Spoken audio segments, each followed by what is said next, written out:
नहमदुहु व नुसल्ली अला रसूलिहिल करीम अम्मा बाद फ़ाउज़ बिल्लाहि मिनश शैतानिर रजीम बिस्मिल्लाहिर रहमानिर रहीम। इंशाअल्लाह आज हम सूरतुल अल मुजादिला से लेकर यानी इंशाअल्लाह सूरतुल तहरीम तक पारा नंबर 28 का तफसीर समाअत फरमाने की कोशिश करेंगे। अल्लाह ताला से दुआ है कि इसमें मेरे मदद फरमाए।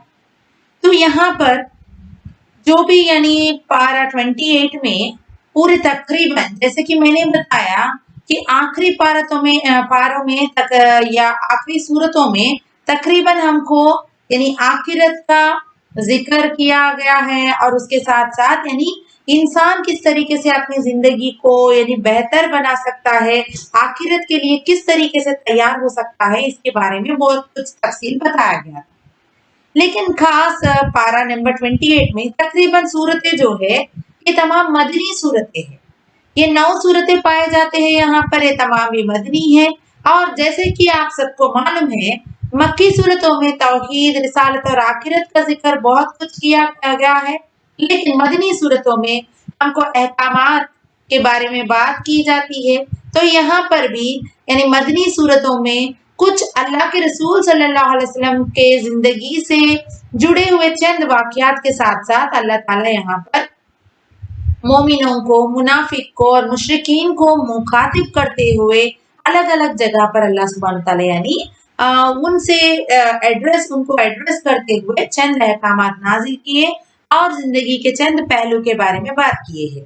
तो हम देखते हैं पहले सूरा यहाँ पर यानी इस पारे का सूरा नंबर 58, इसमें 22 आयतें हैं, 22 आयतें हैं। ये जो मुजादिला का माना होता है बहस व टकरार, बहस व टकरार करने वाली एक औरत के बारे में यहाँ पर, करने वाली एक खातून के बारे में यहाँ पर जिक्र की गई है। द वुमेन हु डिस्प्यूट्स, उनके बारे में यहाँ पर यानी ये हजरत खौला बिनते मलिक सलवा रज़ियल्लाहु ताला अन्हा का वाकया है। उनके शौहर हजरत औस बिन समेत रज़ियल्लाहु ताला अन्हु ने अपनी बीवी से जिहार किया था। इसके पहले के सूरत में भी हमको जिहार का बात आई है। जिहार का मतलब होता है बीवी को अपने माँ की पीठ के तरह है कहना या अपने माँ से कंपेयर करते हुए यानी अपने बीवी को अपने लिए हराम कर लेना और उसको अपने माँ समझना। इस तरीके से एक जाहिलाना रस्म और रिवाज रहती थी वहां पर मक्के में। तो अल्लाह सुब्हानहू तआला इस रीति रिवाज रस्म को खत्म करने के खातिर इस सूरे को नाजिल किए। तो जिहार करना क्या है? ये झूठ है, गुनाह है, क्योंकि अपनी बीवी कभी भी ना ही दोस्त बन सकती है, ना यानी कोई दोस्त के तरह या कोई माँ की तरह, ये तो गलत है, एक गुनाह है, क्योंकि बीवी का हक बीवी का ही होता है। यहाँ पर ये बात बताई गई है।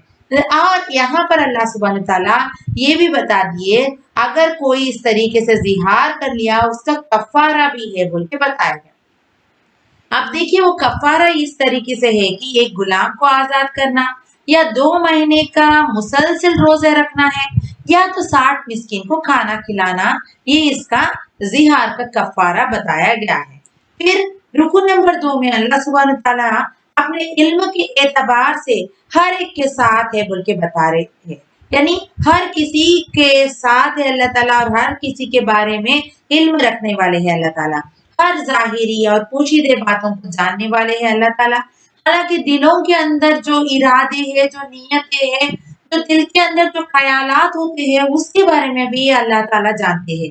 तो महफिलों और मजलिसों में सरगोशियां और कानापोसियां करने से मना किया गया है। यानी एक दूसरे की यानी जब एक महफिल में हो आप, कोई 3 आदमी जब साथ में बैठे हुए हैं तो दोनों इस तरीके से यानी एक दूसरे के कान में कुछ नहीं बता लेना चाहिए, या यानी कुछ सीक्रेट जो हम समझते हैं और कान में घुस-घुस करते हैं, तो ये क्या है, सामने वाला जो थर्ड पर्सन है उसको तकलीफ देने वाली चीज है। यानी उसके दिल में ये भी ख्याल आ सकता कि ये दोनों अभी मेरे ही ताल्लुक से कुछ ना कुछ बात कर ले रहे, इसीलिए मुझे ये बात शेयर किया नहीं जा रहा है बोल के ये ख्याल आती। तो अल्लाह ताला यहाँ पर ये तमाम चीजों के साथ साथ अल्लाह ताला यानी मजलिस के आदाब में से ये भी आदाब है कि किसी के कान में कुछ बताना नहीं चाहिए। यानी अगर कोई ये क्या है, ये बात में कुछ यानी नफा देने वाली चीज है, यानी कोई इंपॉर्टेंट चीज है और कोई प्रोग्राम के ताल्लुक से हो या कोई ऐसा यानी अरेंजमेंट के ताल्लुक से हो, क्योंकि आमतौर पर इज्तिमायत में हम जो भी प्रोग्राम में जाते हैं तो जिम्मेदारान तो बात कर लेना पड़ता है, तो इसका मतलब ये है कि कुछ अरेंजमेंट की खातिर या कोई और रीजन के लिए इम्पोर्टेंट है तो कर सकते, लेकिन ऐसा मजलिस में जब 4 लोग बैठे इस तरीके से डिस्कस नहीं करना बताया गया। यहाँ पर गीबत, चुगली, गुनाह के बातें, साजिशें रचना इस तरीके से काम नहीं करना चाहिए बताया गया। अच्छी बातें सरगोशी में कर सकते हैं, मगर ख्याल रखना है कि किसी को तकलीफ ना हो।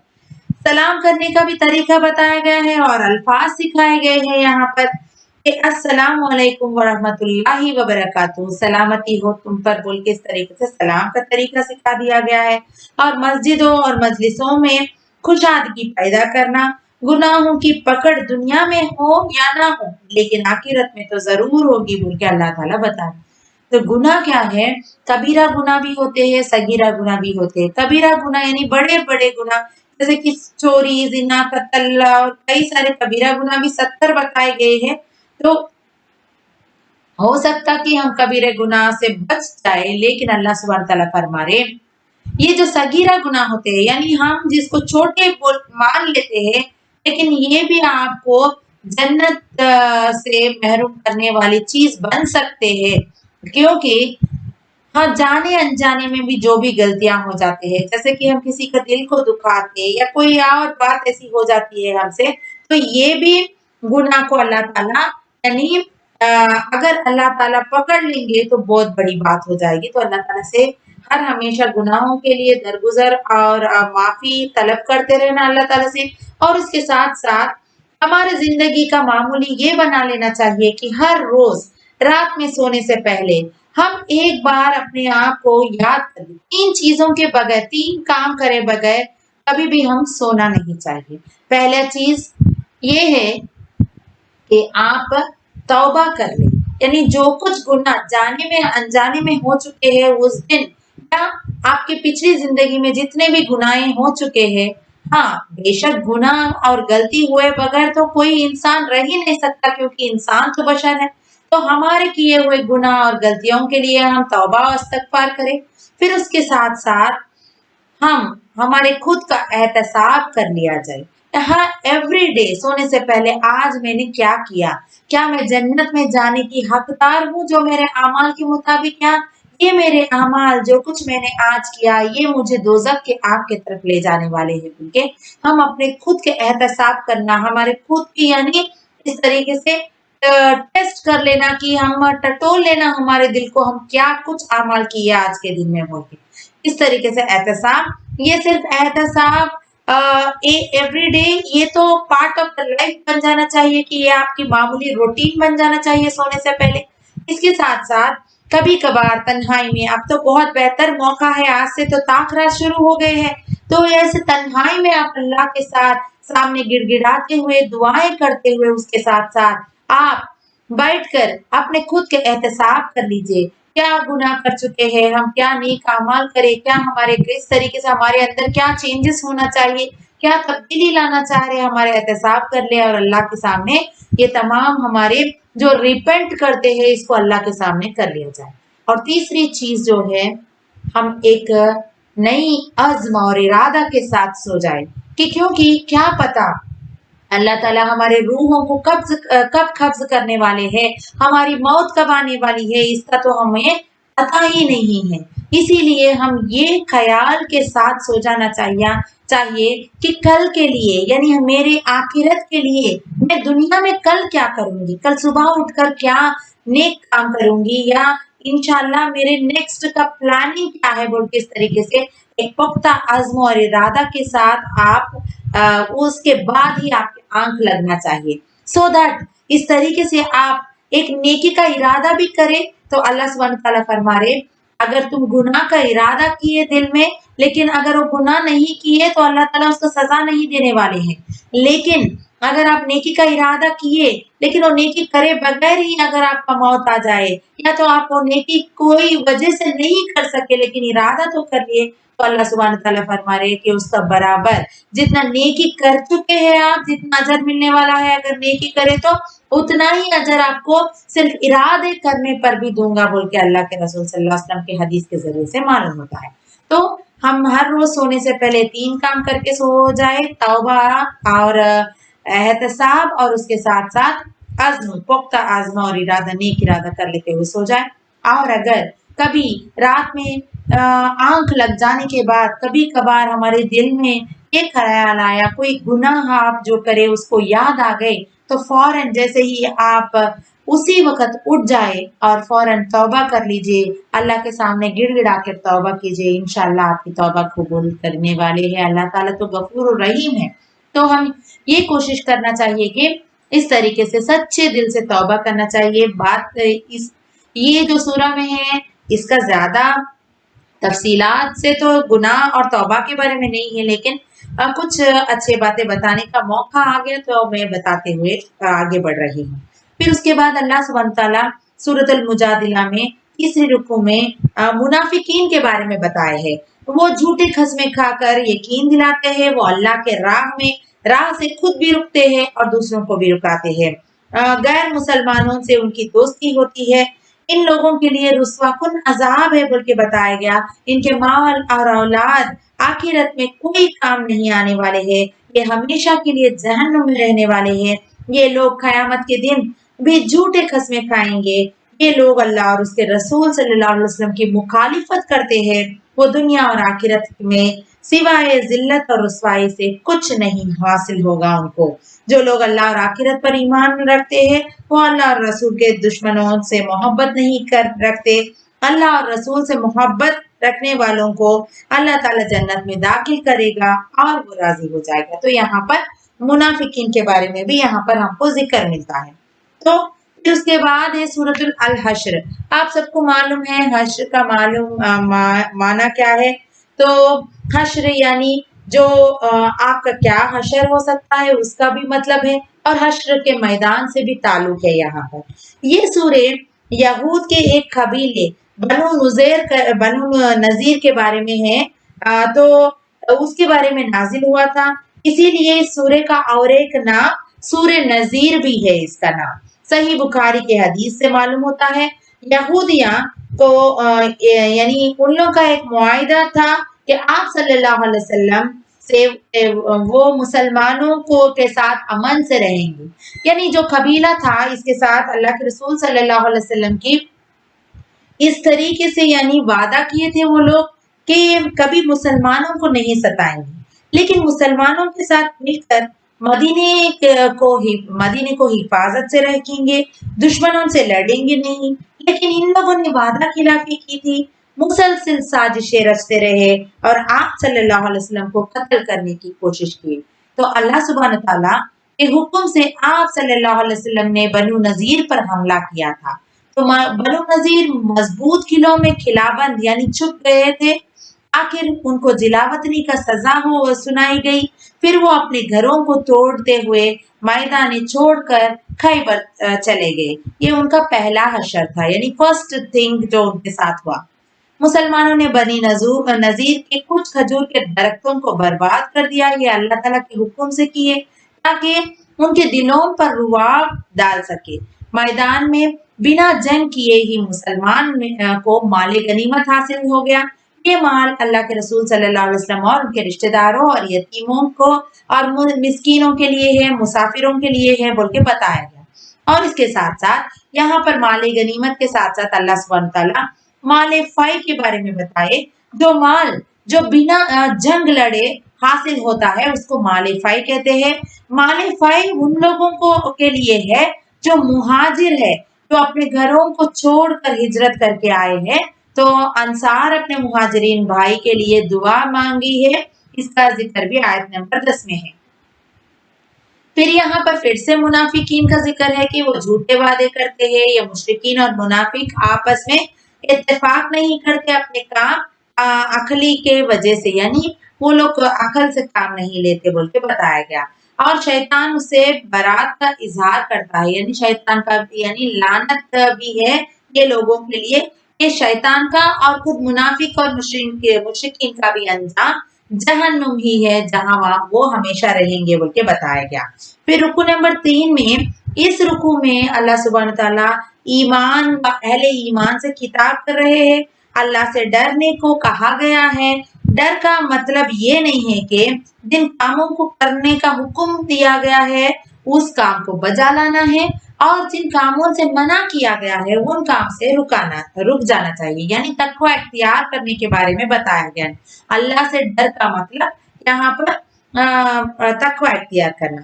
اس آیت میں بطور تاکید 2 بار ڈر کا لفظ آیا ہے، کیونکہ تقوی ہی انسان کو نیکی کے لیے ابھرتا ہے۔ تقوی والے لوگ ہی کامیاب ہونے والے ہیں، جنت پانے والے ہیں۔ قرآن میں ایسے تنبیہات ہے جسے سن کر پہاڑ جیسی سخت چیز اللہ کے خوف سے پھٹ جاتی ہے، تو انسان کا کیا حال ہونا چاہیے؟ تو اللہ نے ان مثالوں کو پڑھ کر انسان کو غور و فکر کرنا چاہیے۔ اللہ تعالیٰ جو کچھ مثالیں دیے گئے اس کو پڑھ کر غور و فکر کرنے کا پیغام دیا گیا ہے۔ تو اللہ تعالیٰ کے صفات یہاں پر بیان کیے گئے ہیں۔ اللہ سبحانہ تعالیٰ ایک ہی الہ ہے، حاضر اور غائب کا کمپلیٹ علم رکھنے والے ہیں۔ اللہ تعالیٰ نہایت مہربان ہیں، بار بار رحم کرنے والے ہیں، قیامت کا بادشاہ ہے، سب عیبوں سے پاک ہے، امن اور سکون دینے والے ہیں۔ اللہ تعالیٰ نگہبان ہے، زبردست ہے، غالب ہے، سب تعریف اسی کے لیے ہے، بڑائی والا ہے، سب کو بنانے والا، پیدا کرنے والا ہے، رحموں میں صورتیں بنانے والا ہے۔ آسمان اور زمین کے بیچ جو کچھ ہے وہ سب کچھ اللہ سبحانہ تعالیٰ کی تسبیح بیان کرتی ہے بلکہ بتایا گیا ہے۔ الحمدللہ۔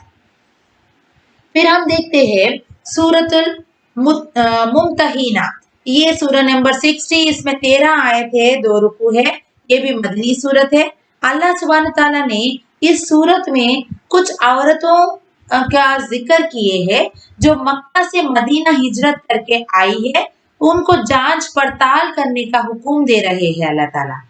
یہ ہے اس لیے اس سورت کا نام ممتحنہ رکھا گیا ہے۔ ممتحنہ کا مطلب ہوتا ہے امتحان لینا یا جانچ لینا۔ یہ مؤنث کثیرہ ہے، وہ عورت جس کا امتحان لیا جا رہا ہے۔ یعنی سورہ کی شان نزول حضرت حاتب رضی اللہ تعالیٰ عنہ کا واقعہ ہے۔ کفار مکہ اور نبی کریم صلی اللہ علیہ وسلم کے درمیان حدیبیہ میں جو معاہدہ ہوا تھا، اہل مکہ نے خلاف ورزی کی، جس کی وجہ سے معاہدہ ختم ہو گیا۔ رسول صلی اللہ علیہ وسلم نے مسلمانوں کو خفیہ طور پر جنگ کی تیاری کا حکم دی۔ حضرت حاتب بن رضی اللہ تعالیٰ عنہ مہاجر بدری صاحبی تھی، ان کی فیملی مکے میں رہتے تھے۔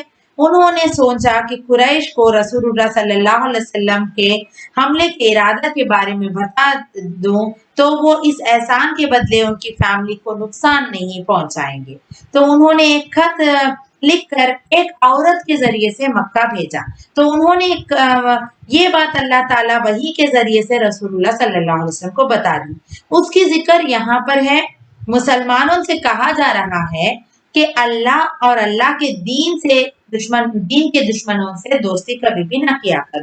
وہ تم کو تمہاری دینداری کی وجہ سے نفرت کرتے ہیں، موقع ملتے ہی تم کو نقصان بھی پہنچائیں گے۔ ان کی دلی خواہش یہ ہے کہ کسی بھی طرح مومن کافر بن جائے۔ آیت نمبر 4 میں ابراہیم علیہ السلام کا مثال دی جا رہی ہے۔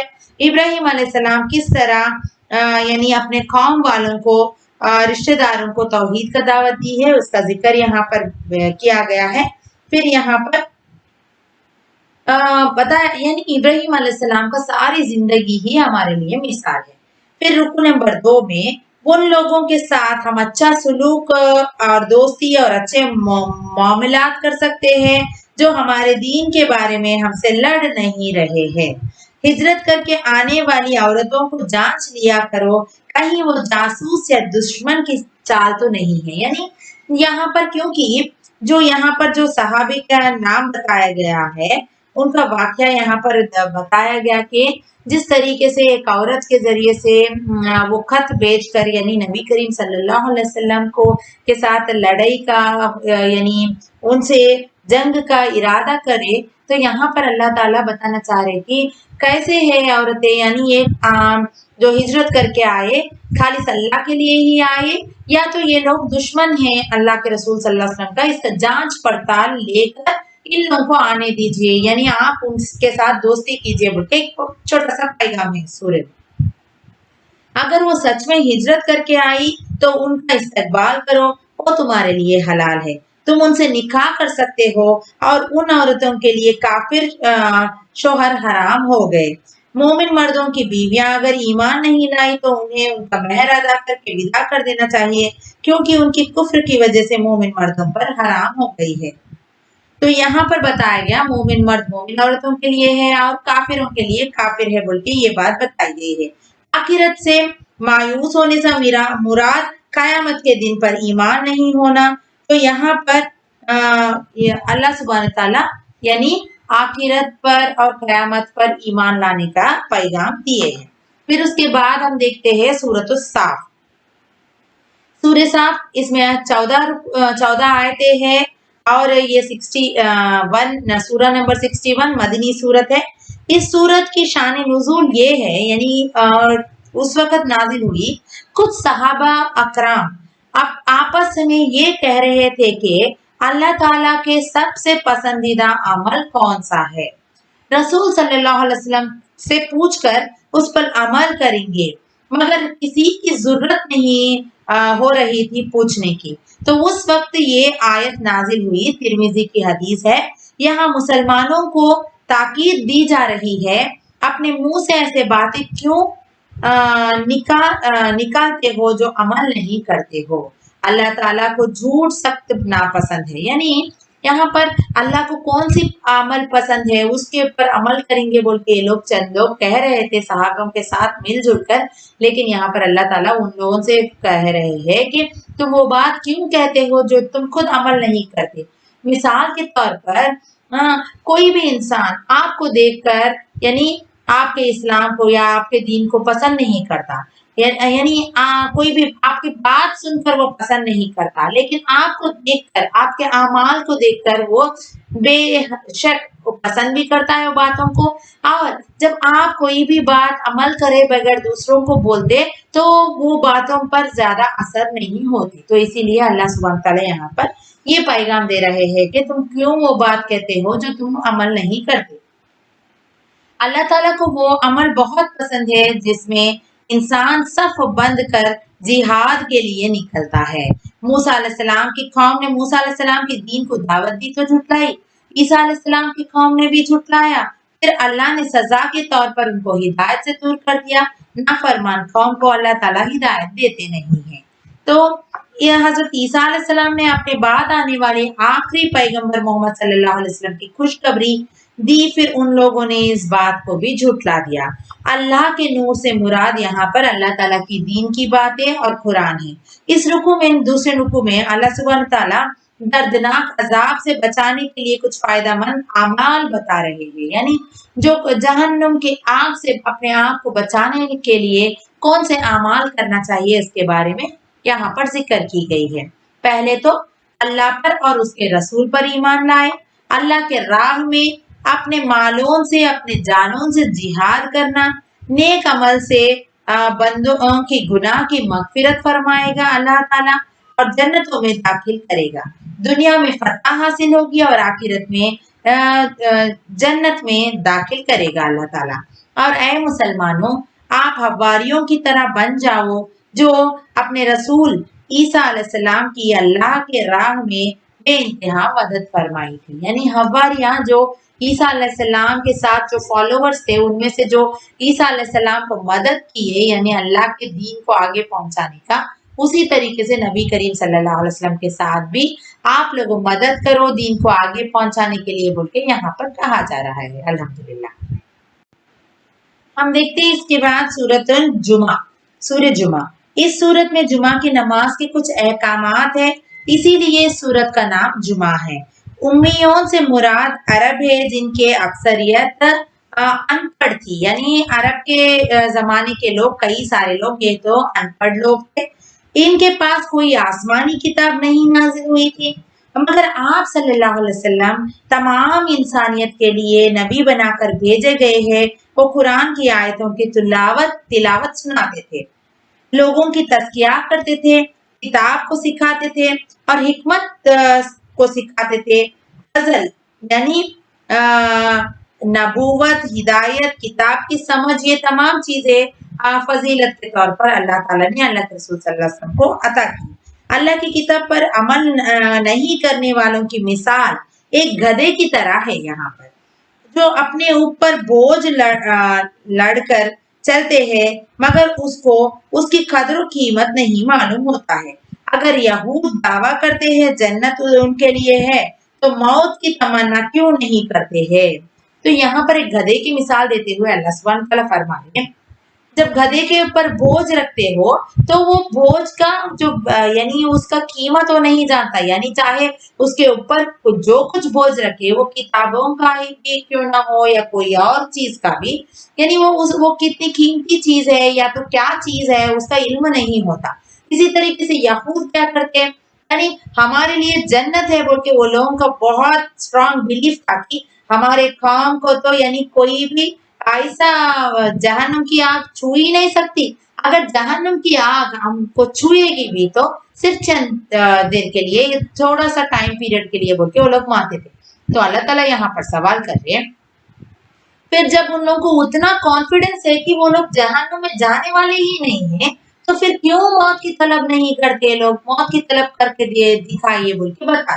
تو یہود کبھی بھی موت کا تمنا نہیں کریں گے کیونکہ ان کو پتا ہے کہ ان کے اعمال صحیح نہیں تھے، کیونکہ اعمال صحیح نہیں تھے یہ لوگ کبھی بھی اس طریقے سے یعنی موت کی تمنا نہیں کریں گے۔ پھر جمعے کی اذان جب ہو جائے تو سب کام چھوڑ کر مسجد کی طرف دوڑ لگاؤ، پھر جب نماز ہو جائے تو اپنے کاموں میں تجارت میں مشغول ہو سکتے ہیں۔ جمعہ کی نماز چھوڑ کر دنیا کے ساز و سامان کی طرف مت جائیے، اللہ کے پاس اس کے بہتر خزانہ ہے۔ تو جمعے کی نماز کی اہمیت بتائی گئی ہے یہاں پر۔ تو ایک حدیث روایت سے معلوم ہوتا ہے کہ اللہ کے رسول صلی اللہ علیہ وسلم فرماتے ہیں، اور اللہ کے رسول صلی اللہ علیہ وسلم کی معمولی تھا کہ جمعے کی نماز میں نبی کریم صلی اللہ علیہ وسلم سورۃ الجمعہ اور سورہ منافقون پڑھا کرتے تھے، یہ دونوں صورتیں بھی جمعے کی نماز میں پڑھا کرتے تھے۔ الحمدللہ ابھی ہم سورہ جمعہ کی تفسیر سنیں، انشاءاللہ اب ہم سورۃ المنافقین کا تفسیر سماعت کروائیں۔ سورۃ المنافقین 11 آیت ہے، یہ مدنی سورت ہے، اس میں بھی منافقین کے ذکر کیا گیا ہے۔ منافقون جھوٹی گواہیاں اور جھوٹی قسمیں کھاتے ہیں، زبان سے ایک کہتے ہیں اور دل میں ایک ہوتا ہے۔ منافق کا مطلب کیا ہے؟ دو چہرے رکھنے والا ہے، ڈبل سٹینڈرڈز والا، ڈبل گیم کرنے والا۔ تو یہ تو آلویز جھوٹی کہتا ہے، تو یہ جھوٹ کہتا ہے، جھوٹی قسمیں کھاتا ہے، وہ اللہ گواہ دیتا ہے کہ یہ جھوٹے ہیں، اپنے قسموں کو ڈھال بنا لیتے ہیں، وہ صرف زبان سے ایمان لاتے ہیں لیکن دل سے نہیں لاتے، اللہ کا حکم کا انکار کرتے ہیں، ان کی کفر کی وجہ سے ان کے دلوں پر مہر لگا دی گئی، جب ان کو دیکھو تو آپ کے آنکھوں کو وہ بڑے اچھے لگتے ہیں، یعنی دکھنے میں ویل ڈریسڈ، یعنی نمازی پرہیزگار وغیرہ دکھتے، لیکن ان کے باتیں بھی بہت شیریں ہوتے ہیں۔ جنرل طور پر ہم کو کسی کے ڈریسنگ یا ان کے باتوں سے نہیں پتہ چلتا کہ وہ صحیح میں ایمان والے ہیں یا نہیں۔ تو اللہ تعالیٰ یہاں پر بتا رہے لڑکیاں یہاں پر منافقین دشمن ہیں مومنوں کے، بچو ان سے، ان کے آگاہ رہو، وہ تکبر کرنے والے ہیں، اللہ تعالیٰ ان کو ہرگز نہیں بخشے گا، اللہ ان کو ہدایت بھی نہیں دے گا۔ عبداللہ بن ابی منافقون کا سردار تھا عبداللہ بن ابی، اور اس صورت میں اللہ تعالیٰ اس کی منافقت کھول دی۔ منافق اپنے آپ کو عزت والے سمجھتے ہیں، اصل عزت تو اللہ کی، اس کے رسول کی ہے، مومن کی ہے۔ اللہ کا ذکر سے غافل مت رہو، اللہ کے راہ میں مال خرچ کرو اس سے پہلے کہ موت آ جائے۔ یعنی عبداللہ بن ابی جو یعنی آپ کو معلوم ہونا چاہیے کہ اللہ کے رسول صلی اللہ علیہ وسلم کی سیرت جب ہم پڑھتے تو عبداللہ بن ابی کی کیریکٹر ایسی تھی کہ جیسے کہ مدینہ منورہ کو اللہ کے رسول صلی اللہ علیہ وسلم ہجرت فرمانے سے پہلے یہ اللہ کے رسول صلی اللہ علیہ وسلم کے بارے میں بہت یعنی تعریف کرنے والے باتیں کہہ رہا تھا، حالانکہ نبی کریم صلی اللہ علیہ وسلم مدینہ پہنچنے کے بعد بھی وہ جمعے کے خطبے میں اس طریقے سے یعنی وعدے کر رہا تھا، جھوٹے وعدے، اور یہ اس طریقے سے دعوے کر رہا تھا کہ اے اوس اور خزرج، یعنی اوس اور خزرج کو خطاب کرتے ہوئے اس کو تقریر فرمایا کہ اے اوس اور خزرج، یہ جو نبی کریم صلی اللہ علیہ وسلم ہے انہی کی وجہ سے یعنی ہم آج بھائی بھائی ہیں، اور اپنے تلوار نیام کے اندر سے نہیں نکلی، اور ہم आज सुकून से है, इत्मीनान से है, एक दूसरों के कत्ल का नहीं कर रहे हैं वगैरह वगैरह बोल के अल्लाह के रसूल सल्लल्लाहु अलैहि वसल्लम के झूठे मोहब्बत के दावे किया करता था। लेकिन जब जंग उहद का मौका आया तो ये खुद यानी मैदान जंग में शामिल नहीं हुआ और उसके साथ साथ 300 लोगों को बरगलाया।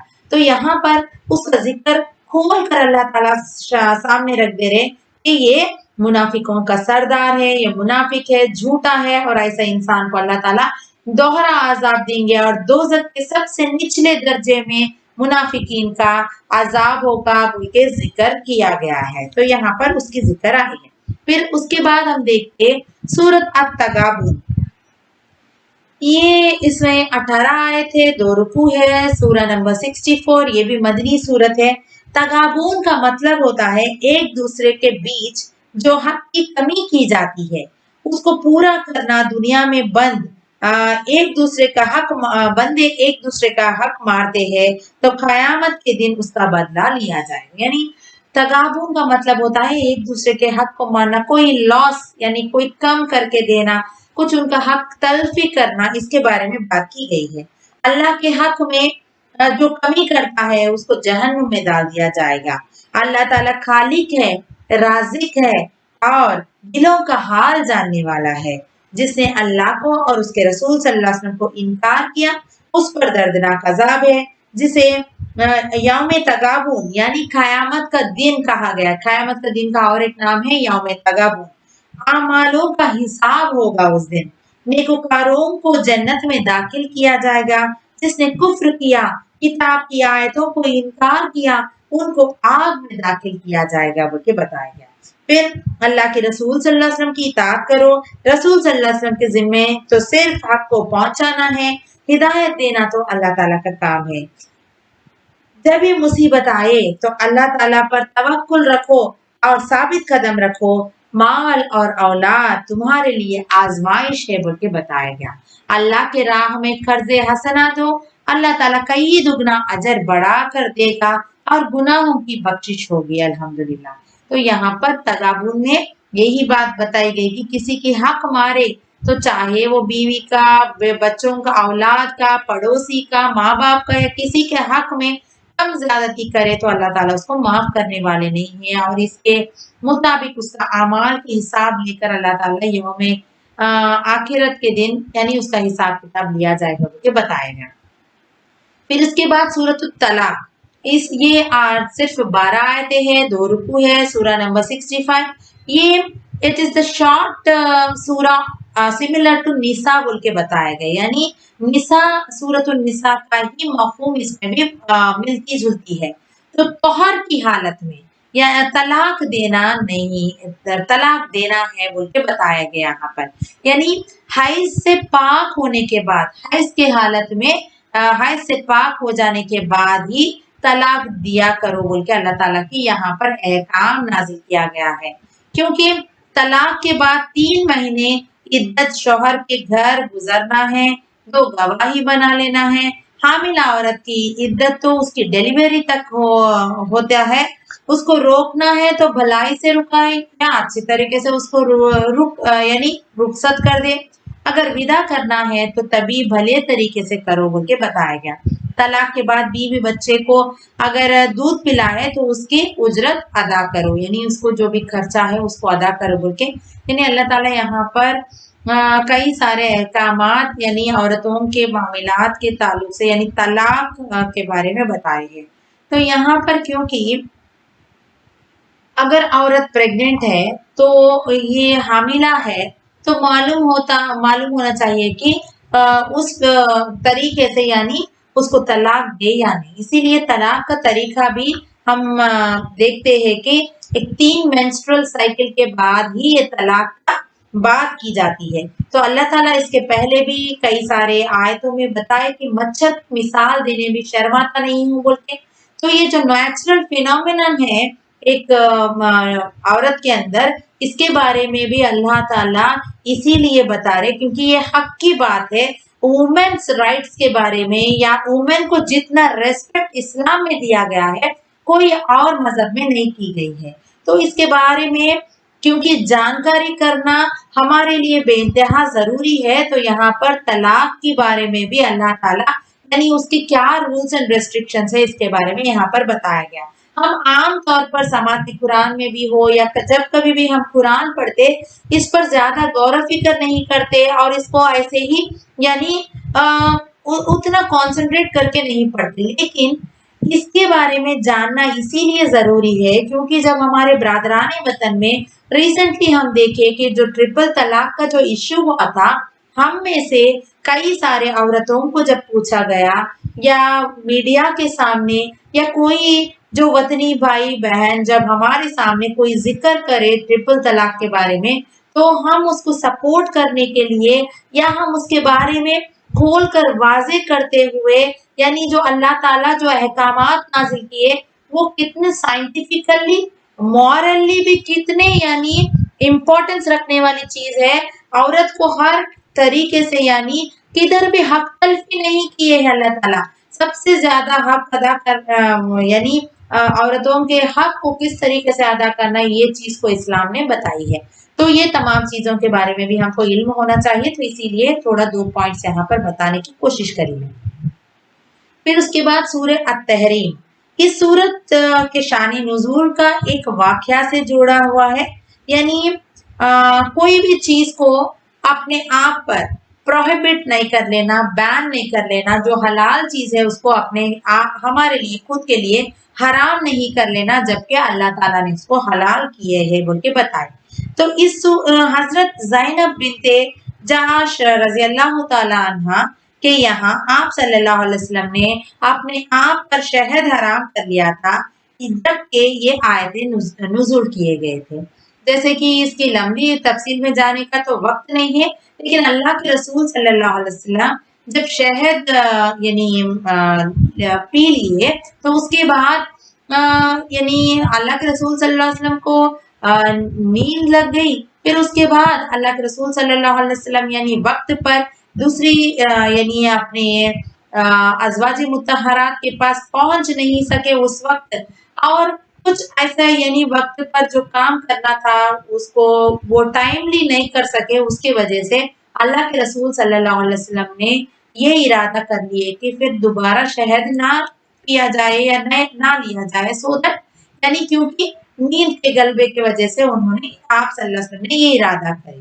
لیکن یہاں پر اللہ سبحانہ تعالیٰ جب فوراً یہ آیتیں نازل کیے سورۃ تحریم کے ذریعے سے کہ اللہ کے حلال کردہ چیزوں کو حرام کرنے کا حق کسی کے پاس نہیں ہے، حتیٰ کہ اللہ کے رسول بھی یہ اختیار نہیں رکھتے۔ یعنی جب اللہ تعالیٰ کون سی بھی چیز، کیونکہ شہد جو ہے اس کے پہلے بھی ہم سورۃ النمل میں ہم چمٹی کے بارے میں پڑھے وہاں پر، اور سورہ نحل میں ہم جو شہد کی مکھی کے بارے میں جب پڑھے اور شہد جو شفا دینے والی چیز ہے اس کے بارے میں ذکر کیا گیا، تو اللہ تعالیٰ فرما رہے جو کچھ چیزیں اللہ تعالیٰ نے آپ کے لیے حلال کر دیے اس میں وہ آپ کے لیے حلال ہے، اس کو آپ اپنے طور پر حرام نہیں قرار سکتے۔ ان دا سیم وے جو کچھ حرام ہے اس کو آپ حلال بھی نہیں کہہ سکتے۔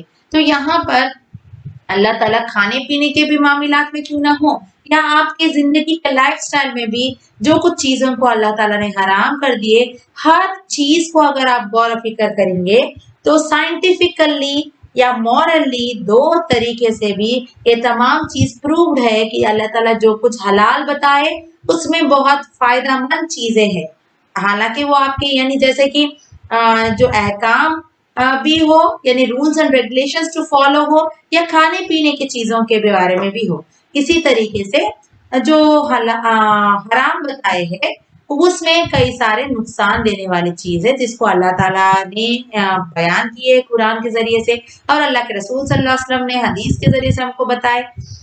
تو آج سائنٹیفکلی وہ تمام چیزیں بھی کئی سارے پروو ہو رہے ہیں الحمدللہ۔ تو یہاں پر اور ایک بات، لیکن فار ایگزامپل آپ حرام تو نہیں کر لیتے، لیکن آج کل ہم دیکھتے کہ جنرل اکثر طور پر کوئی بھی چیز آپ کو کھانے میں پسند نہ ہو یا کوئی بھی چیز آپ کی طبیعت کو یعنی آپ کو کھانے سے آپ کی طبیعت خراب ہونے کا اندیشہ ہے یا آپ کو وہ چیز نہیں بن رہی آپ کی باڈی کو، تو اس میں آپ اس کو खा नहीं सका, यानी उसको आप नहीं खाए तो कोई गलत बात नहीं है। फॉर एग्जाम्पल कोई यानी कोई चीज पसंद नहीं करते लेकिन फिर भी हम वो नहीं खा रहे, लेकिन अगर नहीं भी खा रहे तो वो कंपलसरी नहीं है कि वो खाना है। ये इस चीज में हराम हलाल की बात नहीं आती, क्योंकि आप कोई चीज नहीं चाहते हुए उसको छोड़े तो वो अलग बात है, क्योंकि कहीं भी अल्लाह ताला सख्ती नहीं करे। हालांकि जब यानी जान का मामला पेश आता है, जब जान जाने का अंदेशा हो, तो अल्लाह ताला हराम की चीज को भी खाने पीने का भी इजाजत दी है। तो यहाँ पर अल्लाह ताला सिर्फ आप इसको मानना चाहिए कि यह हलाल है या हराम है, लेकिन अगर आप नहीं खा रहे नहीं पी रहे तो उसमें कोई गलत बात नहीं है बोल के बताया गया है। यहाँ पर आए मोमिनो, अल्लाह से तौबा करो, अल्लाह का तौबा कबूल करने वाले है और जन्नत में दाखिल करने वाले हैं। नूह अलैहिस्सलाम और लूत अलैहिस्सलाम की बीवियां की बुरी मिसाल थी, जबकि हजरत आसिया और मरियम अलैहिस्सलाम बेहतरीन मिसाल है, खवातीन उनकी पैरवी करे। तो यहाँ पर जो नेकोकार और बदकार औरतें थे उनका भी जिक्र यहाँ पर किए। यहाँ पर हमारा पारा नंबर 28 खत्म होता है। तो इंशाल्लाह हम कल पारा नंबर 29 मुकम्मल करने की कोशिश करेंगे। इंशाल्लाह 2 दिन में हम कुरान को ये यानी अक्से फुरकान की सीरीज को मुकम्मल करने की कोशिश करेंगे। एक्चुअली तो हम पूरे तरीके से तो कुरान की हक तो कभी भी अदा नहीं कर सकते, ये मुमकिन बात ही नहीं है कि हम कुरान को टोटली पढ़े। हालांकि ये तो सिर्फ अक्से फुरकान यानी आपको ओनली आउटलाइंस बताए गए हैं।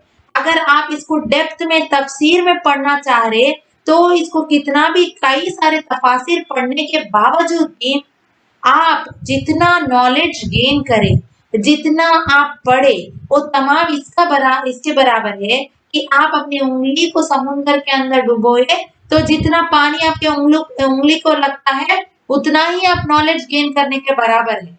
क्योंकि अल्लाह ताला का जो यानी दिया गया जो इल्म है, उसका फहम जो है वो कभी टोटली हम समझ ही नहीं सकते। तो जितना ज्यादा स्टडी करते, जितना ज्यादा हम वो स्टडी करते करते हम यानी पूरे तरीके से जज्ब कर लेना चाहिए कुरान को। सिर्फ पढ़ना ही नहीं, खाली एक्सप्लेन करना वाकयात या उसके साथ साथ जो कौन सी सूरे में क्या चीज है, ये तमाम तो हमारे नॉलेज गेन करने के लिए जहनी तौर पर चंद बातें किसी को याद रहते हैं, किसी को याद नहीं रहते, लेकिन प्रैक्टिस मेक्स मैन परफेक्ट। जितना ज्यादा हम पढ़ते रहते हैं उतना ही ज्यादा हमारा यानी नॉलेज भी इंक्रीज होता। In the same way knowledge increase करना हमारा मेन फैक्टर नहीं है, हमारा मेन नियत वो नहीं है। हमारा जो असल मकसद है वो ये है कि जो कुछ हम पढ़े, सुने, सुनाए और तमाम के मुताबिक हम अमल करें। हम अमल जितना ज्यादा करते उतना ही हम मुत्तकी परहेजगार बंदे बनेंगे। और अल्लाह ताला बता रहे कि मुत्तकी लोग ही वो ही मुफलिहून है, वो ही कामयाब लोग हैं। तो हम ये बातों को पढ़े और अमल करें और उसके जरिए से अल्लाह को राजी करें, और अल्लाह को राजी करने से ही हमें वो जो नेमतें भरे जन्नतों का वादा जो अल्लाह ताला किए है वो हमें हासिल हो सकती है, वरना ये मुमकिन नहीं है। अल्लाह ताला से दुआ है कि अल्लाह हम सबको हर हाल में आपकी फर्मा बरदारी करते हुए आपकी नाफरमानी से बचने की तौफीक अता फरमा दीजिए, और हर हाल में हमारे आखिरी पैगंबर मोहम्मद रसूलुल्लाह सल्लल्लाहु अलैहि वसल्लम की सुन्नत के मुताबिक सहाबे रज़ियल्लाहु तआला अजमईन के रविश के मुताबिक एक अमीर के तहत जिंदगी बसर करने की तौफीक अता फरमा दीजिए। वाखिर दावाना अल्हम्दुलिल्लाहि रब्बिल आलमीन। अस्सलामु अलैकुम व रहमतुल्लाहि व बरकातुहू।